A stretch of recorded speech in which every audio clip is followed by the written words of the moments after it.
Save It for the Blind is sponsored by Tetra Hearing. Tetra Hearing isn't just hearing protection, it's hearing perfection. Kershaw Knives. Kershaw manufactures next-level pocket knives for outdoor enthusiasts. Save It for the Blind is now also being sponsored by Roseville Motorsports. Roseville Motorsports is the greater Sacramento area's premier destination for all your power sports vehicle needs. Stop in today to browse off-road vehicles from leading manufacturers like Polaris, Yamaha, and more. Rig 'em right, heavily seasoned gear for the die-hard waterfowl hunter. If you guys are enjoying the show, we'd love to hear from you and get your support. Please follow us on your favorite podcast platform. Give us a 5-star rating. Your reviews really help us grow and reach more people. Thank you for being a part of our community. Welcome back to another live episode of Save It for the Blind podcast. It is your normal host, Carson Odegaard, with Jeff Smith. And to my right, we have Mike Kellogg, who is our veteran coordinator. You guys may be familiar with him if you have done anything with the veteran program before. So we're going to be answering questions that you submit either via Facebook or Instagram. We have some that were previously submitted. We're going to talk about how the first week of the season went and then kind of see where it goes from there. So once this gets going, I can talk about CWA properties for the first weekend of the season. We had a great opener, highest average ever for Grizzly Ranch, which has been in our portfolio for what, 13 years? Pretty close, and it's the highest bird average we've ever had. Yeah, ever on any hunt. Yeah. So we had a 6.6 average per hunter, with green-winged teal being the number one bird, northern shoveler being the number one bird, or number two, typical for Suisun Marsh, but great opener. But a huge increase of teal As early comparative to on. last year. We usually get them a little bit later, December, January, but we've never had this many teal down this early at that particular property. Yeah, for an opener, which was surprising. Mm-hmm. Denverton, right across the hill from Grizzly Ranch, we had a 4.7 bird per hunter average, which is still great for the opener. Number one bird, northern shoveler. Number two bird, green-winged teal. So we flip-flopped there from Grizzly Ranch to Denverton. If you're familiar with our CWA hunt program and the struggles we had at Denverton the last year with having to keep water on due to the tumbleweed, we had a lot of mallards harvested last year for the opener, but the averages dropped off really quick. So this year we didn't see as many mallards, but we're hoping that since we didn't have to keep water on it all year, we're going to be holding a higher average longer throughout the season. Then we jump up to the Butte Sink. So Sanborn Slough had a 4.6 bird per hunter average, with Widgeon being the number one bird, followed by Northern Shoveler as second. Not sure where that ranks. In previous years, Widgeon being number one isn't common. I'll say that much. But I think 4.6 is about right. Yeah, we've had that a little bit higher there in the past, but yeah, you'll get more of a mixed bag up at Sanborn. And then Butte Creek Island Ranch, which sits right next to Sanborn Slough, finished with a 5.0 bird per hunter average, with wood ducks being the number one bird, followed by Northern Shoveler number two. This is per norm for Butte Creek Island Ranch. There's a lot of local wood ducks that get harvested within the first 1 to 2 hunts, and then they kind of seem to disappear, and then it'll switch over to different species throughout the season. Last property that we had is Quimby Island, which is our island in the Delta over by Frank's Tract. So they averaged 8.25 birds per hunter. So they were nice. Nothing but mallards for ducks. Number one bird, also the number two bird all the way through, because they harvested nothing but mallards, and then they shot a handful of extra Canada geese to make it above a 7-bird average. So absolute banger out there, to say the least. And most people I've talked to that have been hunting in the Delta, it seems like there is more mallards than normal. Some of the duck clubs have already hit their kind of record in terms of this early in the year. So local mallards seem to be doing all right.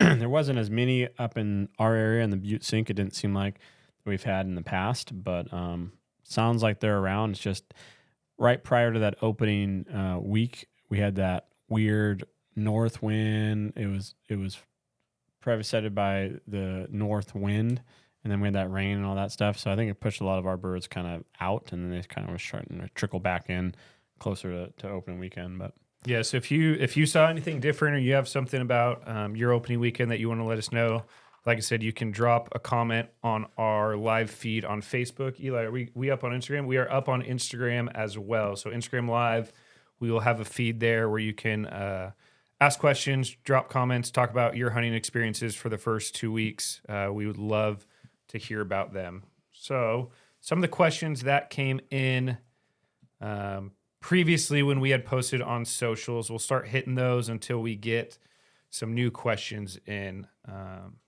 First one I'm looking at, what would somebody who's new to waterfowl need to start? Types of waders, what kind of decoys, how many, just the basics to start. This is a very broad question. Waders, there's hundreds of different waders you could buy right now from $1,200 down to $200 and cheaper. I'd say start cheap to make sure that you're going to like the pursuit of waterfowl before you jump into $1,200 waders. And then decoys and how many. This, you can ask 10 different people and they'll probably give you 10 different answers. I'm a kind of person that really likes to, what I say, match the hatch, just like fly fishing, where if I'm hunting and I see 2 mallards get out of a tight pothole, I'm not going to go in there and throw 30 pintail decoys in. It's not what's realistic. So depending on where you're hunting, Suisun Marsh, you might have a big pickleweed open water area and there's a bunch of widgeon and teal around. That's what I'm going to throw out. Decoys and how many are definitely situational. So doing a little research on there. What about you? What do you do? I think it depends on your hunting, where you're at. If you're a refuge hunter and you're just getting started, quality, not quantity. It's going to make your time a little bit, or your effort a little bit easier getting out to wherever it is that you might have to go. If you don't have a high number, or even if you do have a low number, whichever way you go with it, quantity or quality, not quantity, off the get-go. Yeah, and definitely got to add some type of motion. Jerk strings are great. Yeah, early in the season. Wind whacker, etc. if there is some wind, but definitely having some motion. And motion in a small spread is really effective. So what about more pintails, mallards, etc.? All depends on where you're at. Yeah. Earlier in the year, the birds don't really have their color, but they're obviously attracted to color. So I've never really went that route where early in the season went more gray decoys, etc. I just throw out my normal decoys year in and year out. We'll add more or less depending on the situation and where you're hunting, etc. If you're in an area where you're not going to shoot a lot of mallards, there's no reason to have mallard decoys. Go put out what you're pursuing. If you're most likely going to go shoot spoonies and teal and gadwall, use those type of decoys. I wouldn't have 8 dozen mallards out there when you've probably not shot any mallards in that area. It might be on a particular refuge or west side of the valley or whatever. Kind of use the decoys that the ducks that you're pursuing are. Yeah, and don't be afraid to adjust while you're out there. If you see birds working a certain part of your spread or on your spinners or setting up where you can't really finish them. We had a thing last weekend. It was actually on Saturday at duck camp at Grizzly Ranch where I had a couple of spinners out, wind spinners, and the birds just weren't setting up the right way. So I moved them 50 yards to the south, and the next group of birds that came in set up just perfect for our hunters that were hunting. So see some people joining on Instagram Live. If you guys have any questions you'd like to leave in the comments or leave us a comment about how your opening weekend or your first 2 weekends have been, please do. We will answer those as they come out. So there's one. Is there still an avian bird flu problem out in Klamath? Not that I'm aware of. So the avian bird flu does go away with the cold weather, and they have been getting temperatures up there in the 30s. So I haven't heard anything coming out of Klamath, but I would assume with the temperatures that it is going away, if not gone at this point. Are they talking about the botulism in Klamath? I think they're referring to the bird flu in Colusa. I think every area has been affected by some avian bird flu, but no different than I would say in the last year or two. So it looks like Gabriel said, "What's it been like in Maxwell near Delavan Refuge?" You got some Lambertville experience. That's over by there a little bit. Yeah, Lambertville. We shoot a property up there through the veteran hunt program, and it started out slow. It was probably a 2-bird average for opening day, and water issues a little bit here and there, but traditionally not the flight on the west side that we've seen in previous seasons. Yep. Here's a question. It says, I notice I shoot a lot of younger birds earlier in the season and more matured birds later in the season. Any reason for that? Well, even if it is what we would call a hatchier bird or after hatchier bird, earlier in the season, they're still going to have pin feathers. So you might think you shot a young bird, but it could be, in fact, a after hatchier bird. Still molting. It's still molting. They do grow new wings and feathers every year. So that's probably what you're seeing. And then obviously, even if it is a hatchier bird later in the year, it's going to look like a fully plumed out bird because it's got to get all of its coloring, etc.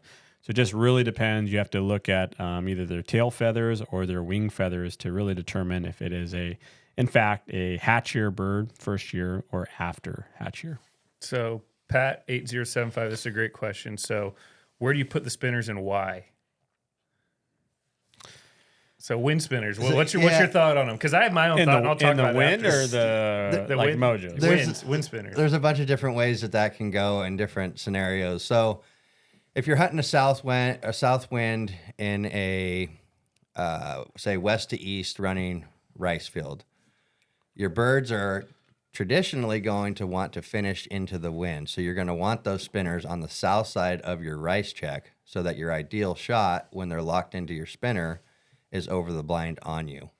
And take that with a grain of salt because this situation really dictates, and it depends which way your blind's facing, where your people are with you, and your decoy spread. So there's all different types of answers for that question. That's definitely a loaded question.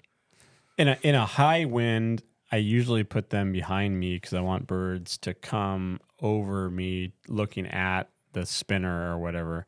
Yeah. If it's not blowing super hard, I might have it kind of in the kill hole. Later in the year, I might put it away from the blind, so it's more of an attractor of, look, there's some flash over there, and I want a bird to come over the blind. But in those big high wind days, I hardly ever put it in the kill hole because they'll never get to the kill hole, and they'll veer off because they have so much time to look at they'll it. Stop short. Yeah. So one question I'm looking at is, how's migration looking so far? So one of the weird things about this year is we talked to folks from Northern California all the way down to Southern California, and everybody on opening day had a large amount of birds that they weren't used to seeing, which I don't know if it's an early migration, but there's still birds up in Klamath. There's still birds in Oregon. There's still birds in Washington, but we have birds down at our Goose Lake property in Tulare Basin that we don't normally see until December. Yeah. So I don't know if it's just generally more birds around this year, or if they're moving through in a different way than they normally do, where it goes Butte Sink, Sacramento Valley, Suisun Marsh, grasslands, then down to the Tulare Basin and so on, where it seems like there's just birds everywhere, but they're kind of spread out throughout the state. Yeah, I would say that. I think most people that hunted in the Northeast, Modoc, Klamath Basin, etc., all had a lot of good things to say, good success, and that's kind of transitioned down to the valley down here. Just on our own properties, before the season, it seemed like a big increase in bird numbers usage, except for those couple storms that pushed some stuff out. But overall consensus was, bird numbers were pretty strong all over. And of course, November happens and those birds start to get conditioned on when they're going to get shot at. So, if you do have a rice field, et cetera, you might go out there right now and see every bird in the valley on your rice field, and they might not come back at shoot time. And they're conditioned for that. They're going out. Primarily, rice is just getting flooded right now. It's easy pickings. They're going to go eat all the rice they can and then go sit all day because they don't have to exert any energy with the 7-degree days. So there's no reason to go back out during the day to go eat again, except for at night. Yeah. What's the most coots you've ever shot in one hunt? Oh, man. I'm not a real coot pursuer, man. So have you ever shot a coot? No, I have. What's the number on your coots? Probably 3. Mine's 1. 1? Yeah. One? Miss ID, YOLO, Foggy, High Flyer. Definitely done that before in Lambertville. Yeah. For sure. But 3, you're trying to shoot coots at that point. I would agree with that. Yeah, I'm thinking about a time at Sutter when I wasn't very very educated waterfowl hunter, and it was a fog thing. Mhm. That's not my 3-day. Oh, No. Do you have multiple? No, probably 2 or 3. I'll just stick with number 3. We should ask you that question first next time. I'm Then I could have one- said maybe a 0.5 or Yeah, something. what about you, Jeff? I'm trying to think about like when I was a kid, maybe. You've never gone for the 25? I've never shot one on accident during a hunt or anything like that. Wow. You're bro. that good. But no, I'm dude. thinking Bro, dude. as a kid, jump in a pond or something like that, probably something. But I don't ever remember like accidentally shooting a coot for a teal or anything like that. Yeah. And I've never actively went out to pursue them to eat them either. Like Yeah, I could say if you have a young dog and it's a very slow day in the blind and you're working on training your dog, yeah, you're gonna take home what you kill. But they're good dog trainers at times, I think. yeah. Well, a lot of people have good coot recipes. They do. But yeah, I just and where I grew up hunting, there just wasn't a lot of there wasn't a lot of coots just around. Like there just wasn't, so it wasn't those things like we had the opportunity. Mike Kellogg, what is your favorite duck call? Or what call are you blowing? Lair's A5. A5 guy. Yeah. I always go back to Lair's A5. I got a small bore from you a few years ago. Oh, a little T1 Lair. Yeah. I like JJ the pull Larlar? too. Yes, sir. Larry's? Yeah, but I'm definitely a Lair's guy. Willow Creek spec call at times, but right now I'm blowing a red bone. Yeah, and then there's the traditional wing setter whistle. You don't have a CWA whistle on your lanyard? Come on, bro. I think I do. I know I have them on my my call shelf. That's for sure. Yeah. And a rice lens, right? I got a rice Yeah. lens, Willow Creek stuff, and Echo, all types of different stuff. All right. So Yeah. we do have a question. When are you announcing the giveaways from the previous episodes? So I believe they are now finally wrapped up with getting all of the names and stuff in the Excel spreadsheets to do the draw and reach out to folks. So we'll need an update on that. Have another question. I'm in SoCal, saw a bunch of specks and snows working in the afternoon. That's wild. Well, we do have specks down in the Tulare Basin, which they've been there for a little bit. But 2 years ago, during the major drought, which was pretty ironic, there was actually specks out in the area by like a solar field out in the sagebrush. Would have never believed it unless I saw it with my own eyes, because we were told, hey, there's some specks down here. And we were down there getting our Goose Lake property ready. And sure enough, there was actually specks down there, and like no real water down around there. So it was pretty wild. Yeah, it's a hanging trip. Yeah. Wild. That is a trip. Because I was like, there's no way. Huh. There's no way. Did you ask them what they were doing there? No, they flew away. They flew away. What should people know about the Veteran Hunt Program, how to join, how to get involved, properties, etc.? So the Veteran Hunt Program has grown exponentially. I mean, there's properties from Lambertville. There's opportunities north of there and northeastern. Number one, go to calwaterfowl.org, click under the Veteran Hunt Program icon. If you haven't established a username or login, you'll have to do that. And check out the hunts. It's all 100% free to apply for veterans, active duty, guardsmen. Apply for any hunt. Our goal is It is completely free to apply. It is completely free to apply. Yep. And to attend on do 10. on the actual. Yeah. So I do want to clarify, there are the MI/vet blinds that we do Saturdays and Wednesdays at Grizzly Ranch, Goose Lake, and Denverton, which those are just our normal draws. Anyone could draw those, but our Veteran Hunt Program that we call, it's 100% free to attend, draw, etc. Yeah, and everybody out there, please know if you don't have waders, you don't have shotgun shells. We prefer that you have a shotgun, but we have loaner stuff through CWA where we can outfit you with all that stuff. The only prerequisite is you absolutely have to have a California state hunter's license and the appropriate validations along with it to attend the hunt. But we can outfit you with everything. You just got to get there. It's really a pretty simple task. And if you ever need any assistance in getting through that, email me, mkellogg@calwaterfowl.org. I'll help you out anytime. We should appreciate your support, Mike, for heading that up. There's a lot that goes on with that program. And I want to thank all the other veterans themselves that are volunteers for that. And without them, it wouldn't be possible. But thank you for all the hard work, man. We appreciate it. Yes, sir. Absolutely. And those guys all love to do it, and it wouldn't be what it is without all of our volunteers. There's a Filthy Spoon shout out. Nice to see Mike in the studio. What's up, John? Glad listening in. So we have a question on the topic of spinners. Do you think that with California having a restriction on electric spinning wing decoys has made them less effective than other months earlier?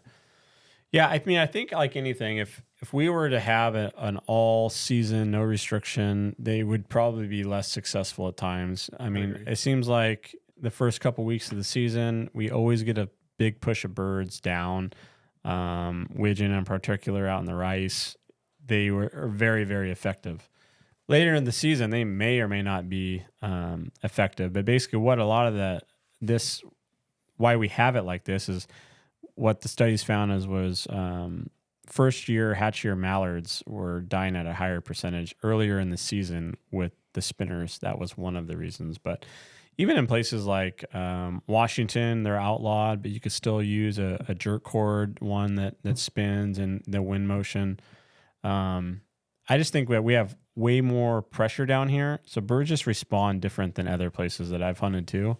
So it's one of those things, if you go to a refuge and every single pond has a spinner, you probably want to be the area that doesn't have a spinner and using a jerk cord or motion on the water to look like ducks. So, Jeff, what is the name of the widgeon call from the last episode or the last live episode? Big Lake. Yeah, Big Lake Widgeon. What was it called? The Widgeonator? No, it's the Big Lake call. I'm going to look it up now. We'll figure it out. It's made by Big Lake. What can I do to be better prepared for duck camp this December? The Widgeon Magnet. I knew I was close. The Widgeon close. Magnet. Yeah. So Big Lake calls. You can buy the magnet by itself, or you could buy one of those wood packs that comes with the 2 pintail whistles and the Widgeon Magnet. So duck camp, the best way to be prepared is to be open-minded. If you want to come with some previous knowledge, maybe go out and try to learn some duck ID, as duck ID, most people can attest to, is the hardest thing when it comes to waterfowl hunting for new hunters, to make sure you know what you're shooting. That's why at duck camp we provide you with mentors. But coming with a basic knowledge of what ducks look like in flight and what you can and can't shoot, and then you have somebody there next to you kind of holding your hand through the process, will help you speed up the process of learning what is a bird that you can shoot and what is a bird that you can't shoot. So that'd be the biggest thing for me. If I was a new hunter attending duck camp, I'd want to come in with some basic knowledge of birds in flight. So what would you do if you lost your dog during a hunt in a rice field? You know what you do? You have really good people in the duck club that will help you find your dog. That's exactly it. Yeah, hiding under a stomper. I think that dog's name was Kaya? Maybe put a flashlight on the dog or something. Apple AirTag. Oh, an AirTag. An AirTag. Both Exactly. my dogs have AirTags. Do they really? Yeah. That's a great idea. Yeah. Think because when was it? A couple nights ago. It wasn't Halloween. It was the night after. We were. It was Saturday night. We were at a fundraising dinner. Yeah.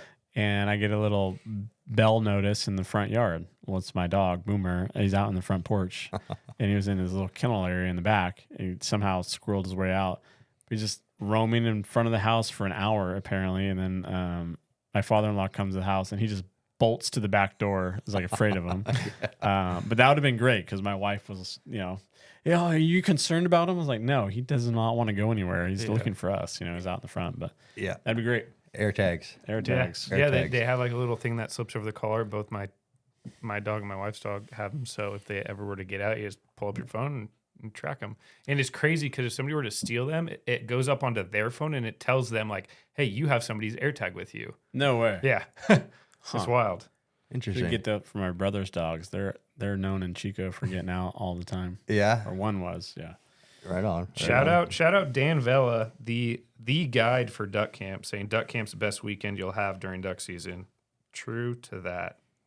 Yeah, it's good stuff.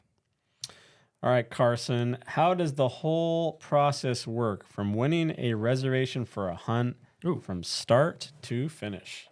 So I would say go through our system, and then I'm guessing this is for a refuge reservation as well. I would think it's for I'd hope it's for our system. I don't know.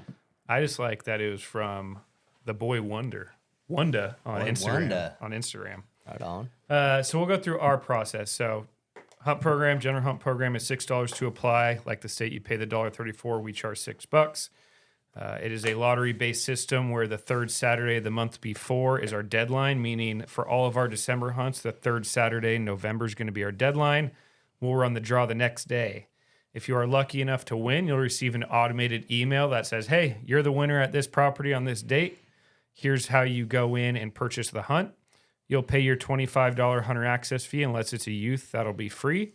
And once you pay that, you'll receive a confirmation email that says your directions to the hunt are in the upper right-hand corner. If you want to invite a guest, here's the instructions. And then everything will be sent to you, and you'll basically be good to go. You'll show up to the hunt. We'll have somebody there on site to meet and greet you, help you out to your blind if you need, give you tips and tricks on which blinds are shooting the best, and then they will greet you on your way back out, check your birds, take some pictures, send you on your way. Pretty darn simple. Now, if we're talking about the refuge system, kind of the same. You pay your $1.34, and if you win, you get sent an email saying, hey, your reservation, this number for this refuge, and then you're going to have to show up really early, 2.5 to 3.5 hours early before shoot time. But every refuge is a little different. That's the problem with this question. There's lots of variables. Yeah. You really got to do your research. You go out and hunt either blind, assigned pond, free roam. Hopefully you have a good hunt. Come out, they'll check your birds, get you on your way. So big difference between our program and the state's program is we're going to provide always a blind for you. We don't have any free roam, so nobody's going to be sneaking up through the tulies to get close to you. And we will have a smiling face there to greet you in the morning. And if the person doesn't have a smiling face, you can contact me and I will make them smile. There you go. Nice. We have one that says, what's the long-term water situation at Shasta Valley?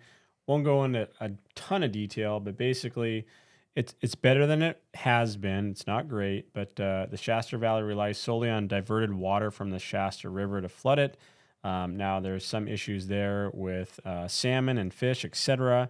So they are working to fix that and to get back to their normal flooding schedule and increase that in the future. But that's basically all we can kind of say about that. But hopefully in the future it does get a little bit better. Recent deer hunting success. That's a good one. Yeah. So recently we've had some.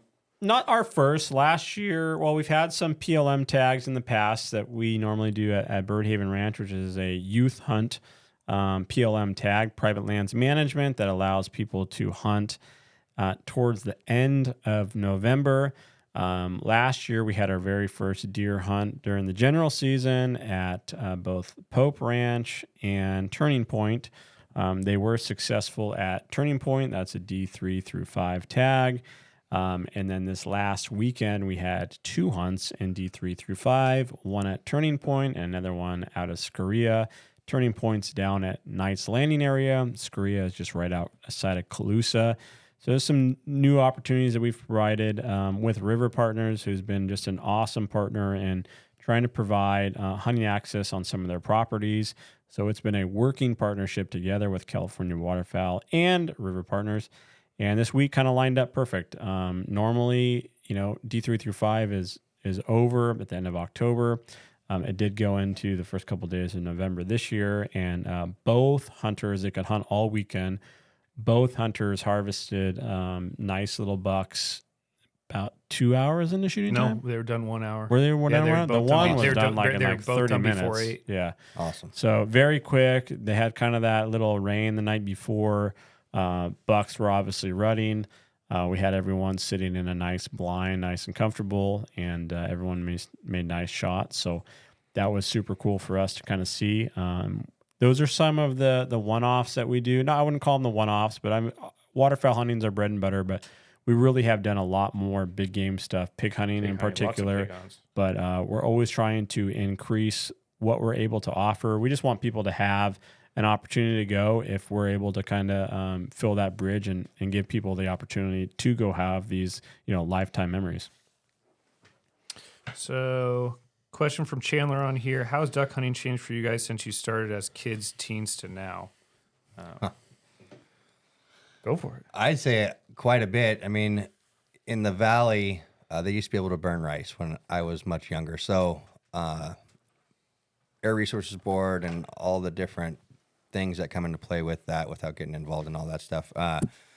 When you burnt the rice, they didn't have to flood it for decomp. So you have a lot of area now that is flooded for decomp, granted the rice fields and whatnot. So the birds have so much more area to disperse into within the Pacific Flyway, especially in the North Valley. So and also waterfowl hunting has become very popular over the last, 12, 15 years. You've seen a big influx of new hunters, which is great. It's outstanding, but it's become, I think, a little bit more difficult, and it's become extremely pricey for your typical run-of-the-mill blue-collar guy or whatever you do. It's expensive, and it's if it's not your absolute passion, it can be very expensive and difficult to retain people within, California and waterfowl hunting. Yeah.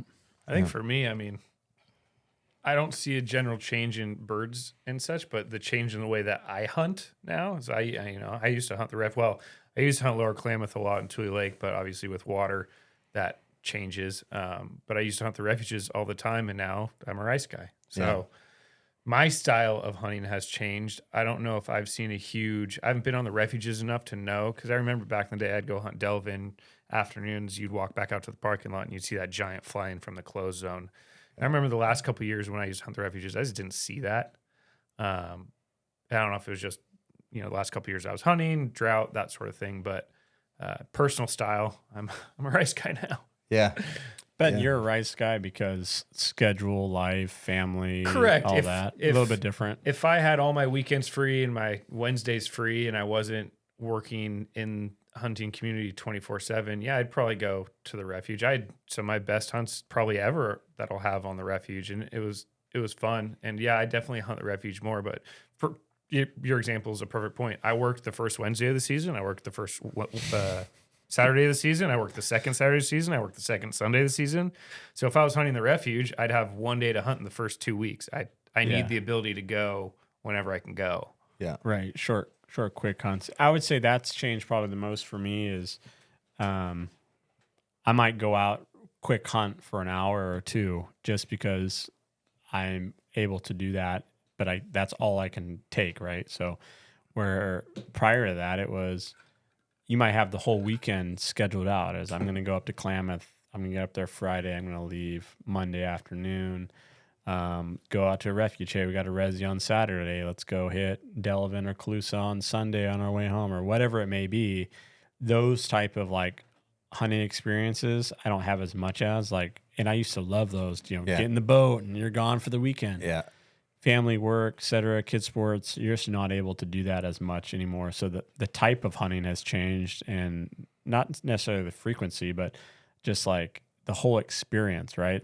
Normally you're bringing food, you're around the campfire, you've got that. Yeah. And other than going up to the Northeast or Klamath, which I haven't in a while, I'm home every night, which is awesome too. You go hunt and you're home by 9. Yeah. So that part of it's been different where growing up and even in college, even if it was a good day, you're not home until noon because it took you so long to get there. Yeah, and then you got to get the boat loaded and go. You're walking back from the refuge. If at the refuge, if you're done by 8, you still got to walk in, check out 9:30, 10. You still got to drive home an hour or two. No matter what, it's a day. Yeah. So that part of it's changed. In terms of the hunting itself, good, bad, and different.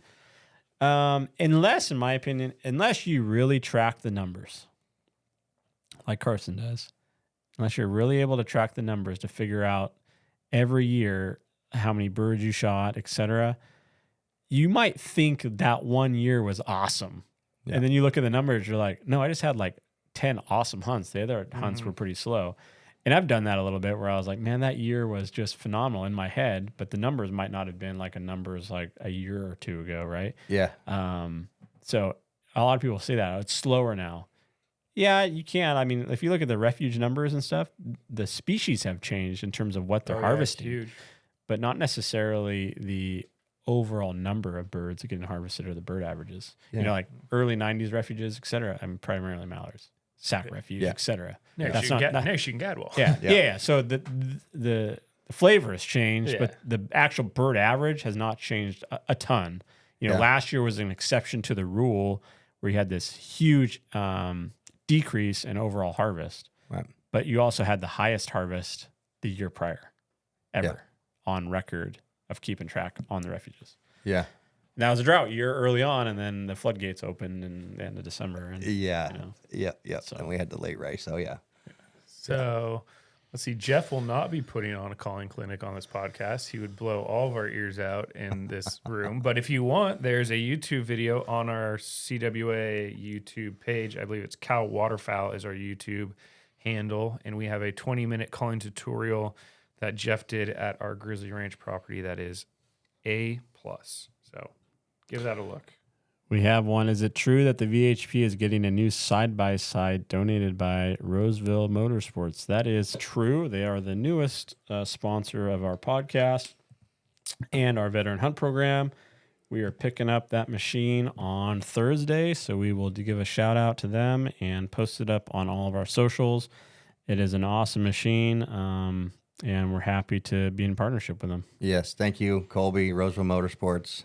The owner, I won't say his name, not sure that he wants that, but we really appreciate you guys, and we're looking forward to that partnership. Some new opportunities coming up in the hunt program. Goose Lake down in the Tulare Basin, we got more water than we were anticipating for this season due to some shorebird water as well as a few other sources. And usually, like we talked about, the ducks don't show up till December. Well, the ducks have showed up early, so we're actually going to be putting up first come, first serve waterfowl hunts down at our Goose Lake property starting, I believe, November 16th. And it's not first come, first serve as in who shows up first. We'll basically put a calendar view on the hunt program page where you can go in and purchase a blind. And if you purchase that blind, nobody else can purchase it, and that is yours for the day. So be looking for those in the next couple weeks. We'll put up on our hunt program website. Again, this is Goose Lake, all the way down in the Tulare Basin. We also have 2 new veteran hunt program rice blinds this year. One is at a Calusa, and one is south of Chico. They will be up on the same hunt program page underneath the veteran hunt program tab. And what will happen is calendar view shows up. You pick your date. You can register. The only caveat is you must be a veteran or active duty military to reserve as well as attend these blinds. So they were given to us for this purpose. We will have, like I said, 1 4-man blind in Calusa and 1 4-man blind south of Chico. And it is for veterans only to reserve and hunt. Yeah, and it looks like our other 2 general rice blinds, we got an extra one this year right outside of Sutter Refuge. Those are getting mowed, disc, chopped right now, so those should be online in a couple weeks as well. So got a lot of stuff going on. November 16th coming up really soon is all of our December hunt deadline. So all of our properties will be online by then, but starting here in a couple weeks, we do have Staten Island, which has historically been a very, very high goose harvest.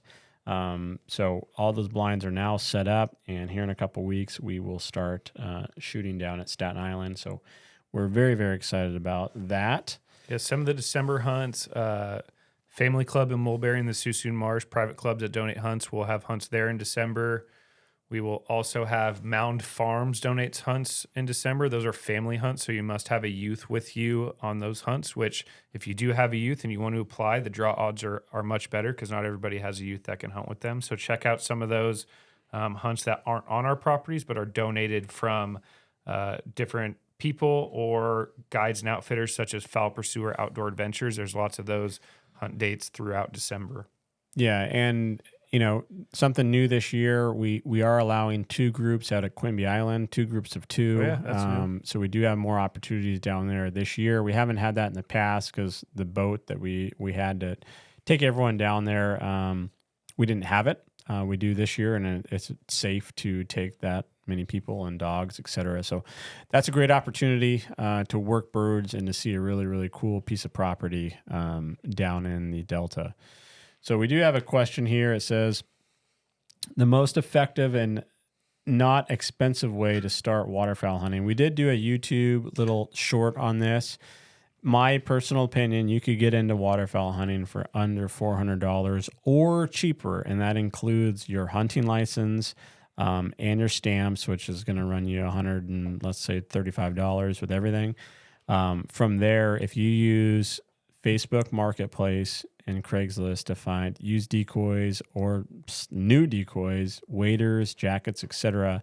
And if you have anything lying around your house, backpacks or whatever, you can use that stuff. So check out the YouTube video, under $500. But Facebook Marketplace, to me, is the go-to to find good stuff for a good price in your area. There's always a ton of stuff on there. So, Yeah. John Filthy Spoon was asking, do we still need a trailer for the VHP side-by-side?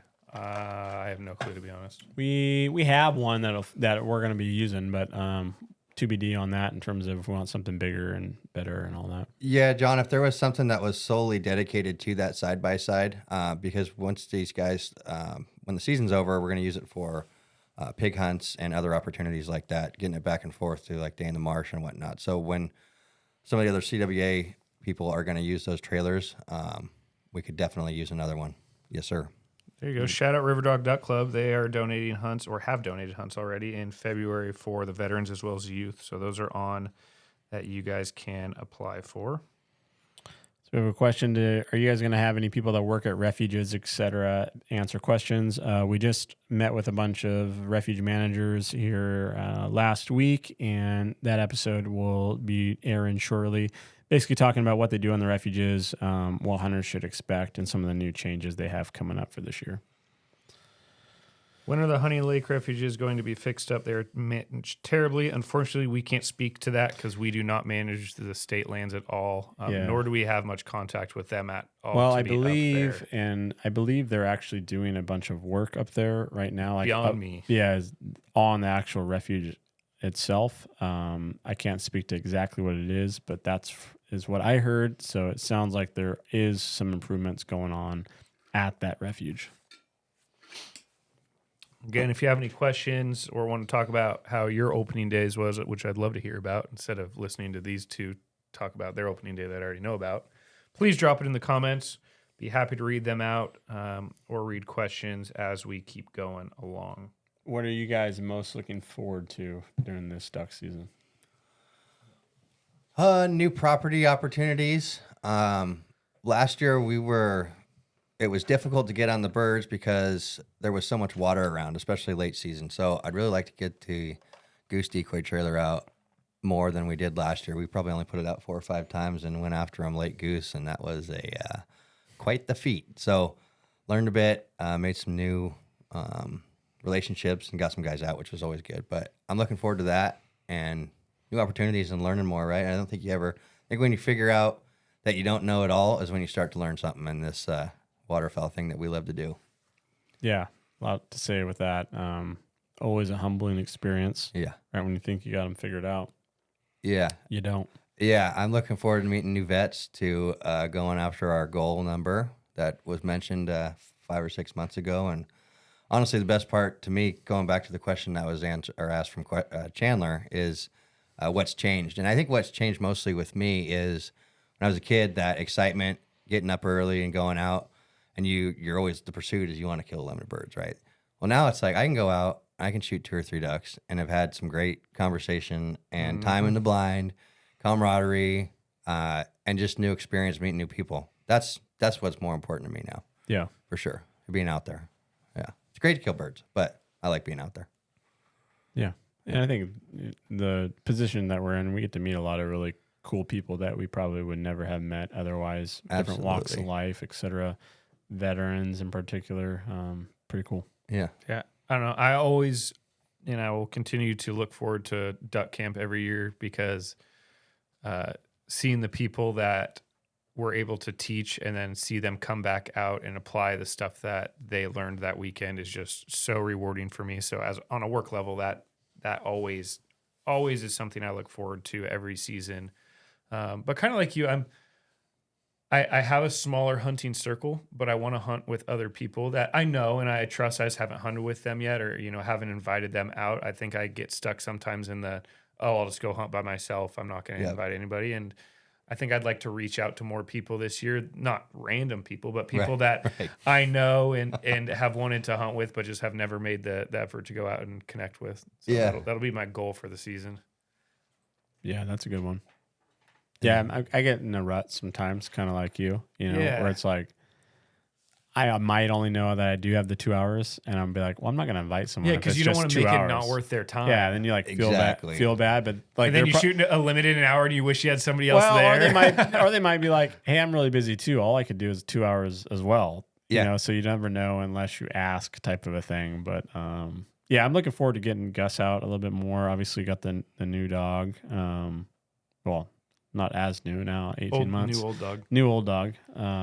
He's still got some quirks and is working through it, but it's been fun. How old is your dog now? It's almost 7. Really? Which is crazy. Yeah, I sent a picture of our hunt the other day to my buddy and said, yeah, he's got a lot of gray in his beard. And I didn't even think about it. I looked at the picture. I was like, oh, wow, he does. Yeah, Cooper's going to be 4 in April, and he's already got gray starting. It's really? Like, man, how does that happen? Yeah. It happens quick. It does. Yeah. I'll tell you about gray. Yeah, that's just like I got owner, the gray right? top. At least you have hair. Yeah, right. How would somebody go about donating hunts to CWA or the Veteran Hunt Program? What would be the best way? Yeah, CWA, you could go a couple different routes. On our website, on the Contact Us, you could fill out a form that basically says who you are, where you're from, if you want to donate anything, and that goes to whoever it might be. So if it's like, I want to donate a hunt, you're going to click that box. Carson and I would get an email. You can email Mike directly. But basically, anyone that has a club, is a member of a place, if they want to host a hunt or donate in any way, we work with that particular donor and try to fill their needs. If they want to do a youth hunt, a veteran hunt, a general hunt, etc., we work with you to come up with a description, a date, etc., and then we provide insurance, etc., for that particular hunt. So we work with the landowner, club owner, etc., to put out these opportunities to the public. So if you're willing and would like to extend a hand and offer someone an opportunity to hunt where you hunt, just feel free to reach out to us. Basically, could Google us, but it's our first initial in our name and our last name at calwaterfowl.org. So mine would be jsmith@calwaterfowl.org. Yeah, we appreciate it. Thank you. Yeah.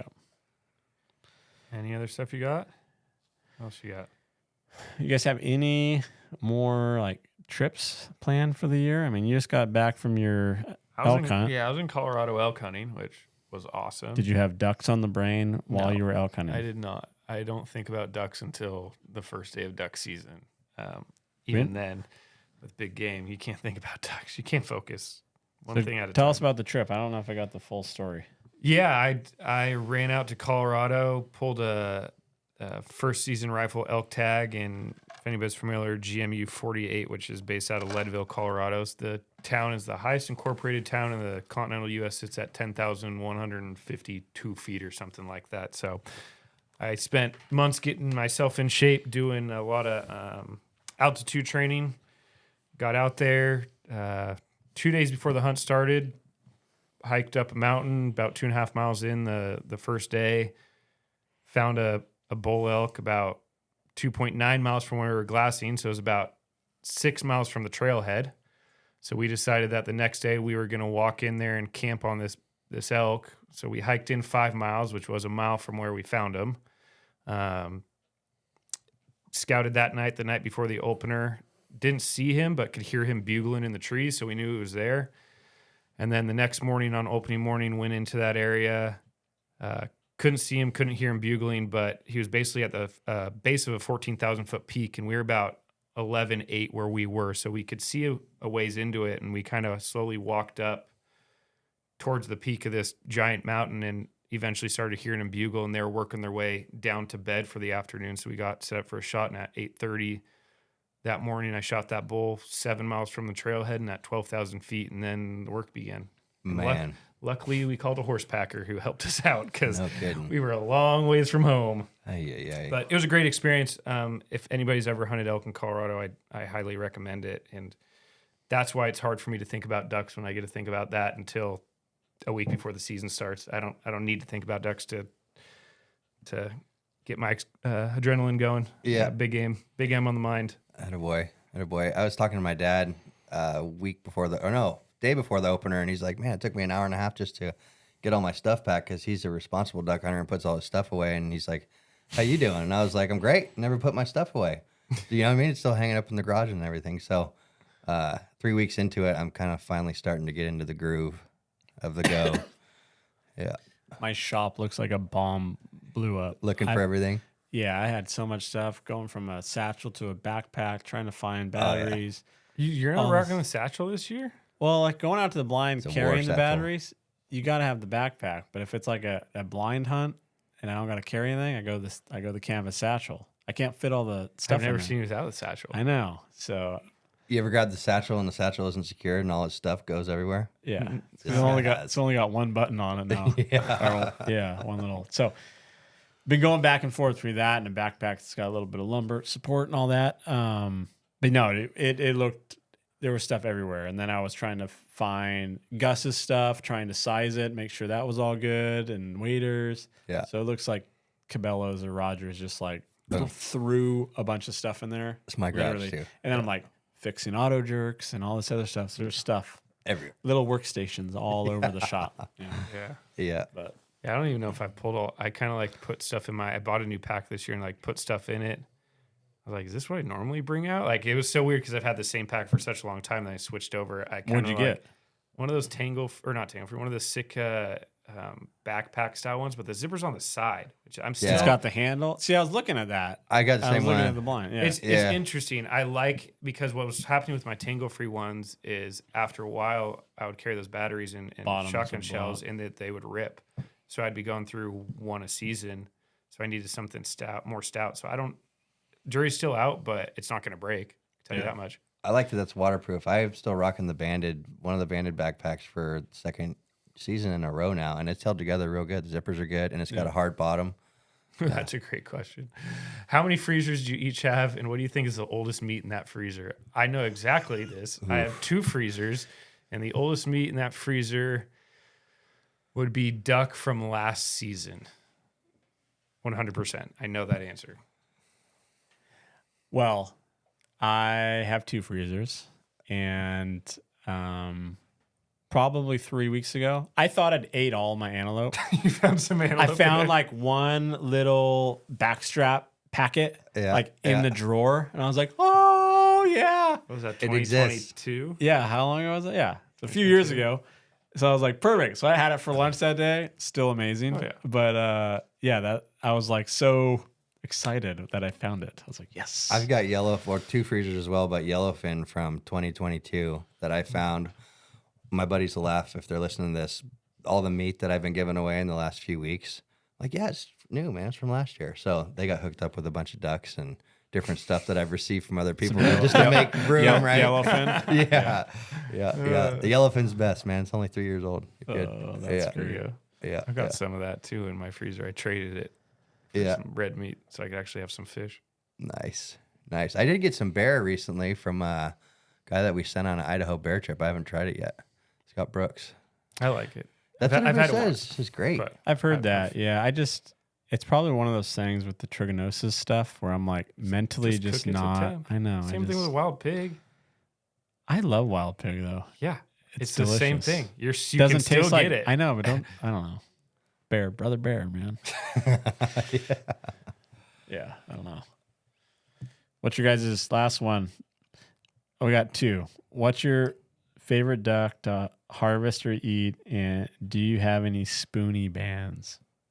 No spoony bands here, and I'm due for one. wood ducks for sure. I got a thing for wood ducks, man. Wood ducks? I know it's The kind of wood weird, girls, huh? but Skin?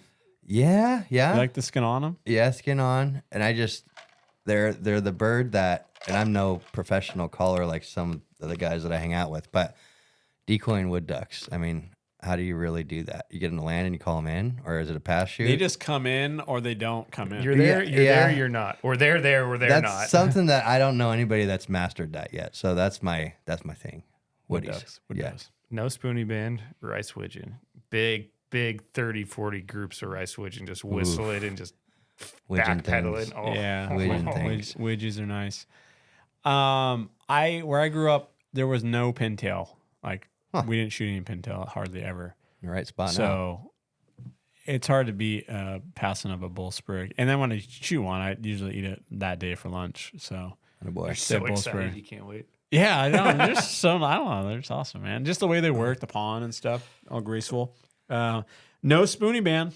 No spoonie band. Do you I have everything else? No widgeon band I either. don't have a widgeon band or a spoonie. But I've seen spoonies banded on our hunts on Yeah. Demerton, etc. Backpacked spoonies. Backpack spoonie, yeah. Yeah, that's right. The hen. Yeah. Yeah, I mean, I've seen Scott bands, canvasback band. Yeah, I've seen canvasback them all bands. or been Yeah. around on a hunt that someone's shot that stuff. Right. But I have not shot a Maybe you spoonie need band. to shoot more spoons. I shot my fair share last year. Yeah. Yeah, not going to be bashful about that. Yeah. Same way. Well, Mike Collins, he says he has a ban from everything except for a spoonie, essentially, A spoonie. for the main ducks. Yep. But a spoonie is one that's eluded him. That's because he doesn't shoot spoonies. Yeah. That'd be tough to shoot Yeah. a spoonie band if you don't shoot spoonies. Right. Well, what was Yeah. wild? Was it like 2 years ago? Someone had shot a coot at one of our Oh properties. yeah, and it had a fishing lure attached. had to like it. That a- was that Butte Creek Island ranch, yeah. big old bright fishing Yeah. lure on its foot. Yeah. It was topwater, I think. Yeah, I was like, That's basically Wild. a coot band. Yeah. It is a coop. I was like, you have to mount that at that point. And Like, there's a band of merganser, same property. we've had a few of those. Yeah. Yeah. Few hooded mergansers. We've had some divers, etc. Yeah. Nice. I don't know if we've shot on a band or a collared Aleutian yet at Staten. Which have is we? very surprising. We have not. They're out there. I think We've shot more like yeah. duck bands than we've shot goose bands out there. Yeah, which you drive around out there and you see them. You know. Oh, yeah. Yeah. Yeah. We'll go very, very last one. How do you guys cook your ducks? Pluck them, skin on, breast off, but skin still on the breast. Room temperature, cast iron pan, skin side down, medium high. Make sure to salt your meat beforehand because you want to draw the moisture out to get the skin crispy. And then depending on the duck, 2-3 minutes aside, rare, let it rest, salt it again, get that skin crispy. Wonderful. Simple, tasty, wins every time. Mine's. I don't like the skin on them. Oh, God, that's Oh, terrible. yeah. I know, It's like I'm not butter if you do it right. So, just Must a have bad duck experience. duck Yeah. breast, cast iron skillet. Get that thing red hot. Yep. I pat down all my birds with paper towels and get them as dry as I can. Salt and pepper, that's it on the ducks. Get the pan super, super hot. Canola oil, butter, put that in there, let it all melt. Yeah. And then literally I put it on my phone, 2.5 minutes per side. Got crisp on both sides, medium rare in the middle. Oh, it's so good. So I get down with So the cast good. iron thing. So for good. Sure. So good. For sure. So Skin on, skin off. skin on if I have the Thank- time. okay. If I prep it right and I have the time. So salt and pepper. I'm a garlic guy. Got to have some freaking type of Garlic, garlic in huh? there. Oh yeah. Yep. And real hot, 2 to 3 minutes either side. Skin side down first, Correct. which that fat turns into That's essentially butter, and it gives you correct, that crispy correct. crunch on the top. See, you know how to But do then, it. You know how but to that do meat's it. not crunchy under the skin. No, it's it's kind of like the skin's slime. the crunchy part. It's You don't kind of need- slimy. It's Dude, weird. it's still cooking. Yeah, it's weird. No, man. Oh, Unless it's wow. fried chicken, there's no skin to be ate. Yeah. Wow. Yeah. Wow. Yeah. No, skin on, man. Skin on, especially a nice speck. Oh. Fat on it. Sprig. I can't believe you don't keep it skin on for I don't a like sprig. this unless it's fried chicken. I do not like skin or fat. Like on a steak. I love ribeye. Like I don't eat any of the fat or none of that. I just don't best like part. it. That's a dude. flavor. Oh, yeah. Ew. It is. And it melts in your mouth, man. No. You guys eat the fat in your steaks? I mean, At depending if times. it's like good fat or like gristle, no. But like, yeah, No, I that don't. that good fat that melts. You get yeah, a little bit of that's half, flavor. a little bit of the part of the steak, man. Oh, no way. Nope. Well, Not for me. we We're just on be- the same page We here. just become best friends. I'll eat it if someone cooks it. Like Carson cooked some last year, and it was great. Yeah. But I don't prefer it that way. Strange. Yeah. It's very strange. Awkward. Yeah. So. Good thing he's on that side of the table. Yeah. Well, cool. Well, just want to recommend everyone apply. November 16th is our December hunt deadline, so please go apply before the deadline. Best part of duck season is coming up in December and January. We want to thank everyone for their continued support and joining us today. It's been fun. We hope everyone is successful 2024, 2025 duck season. Attend a CWA event if you can in your area. Get involved, volunteer, and all that good stuff. So Awesome. appreciate everybody. Appreciate you guys. Thank Michael? you guys. Yeah, thank you you. guys very much. Thanks, VHP guys, volunteers. Thank you guys. Appreciate it. Thank you for tuning in to this episode of Save It for the Blind podcast. You can find our podcast on Apple, Spotify, or wherever you listen to your podcasts.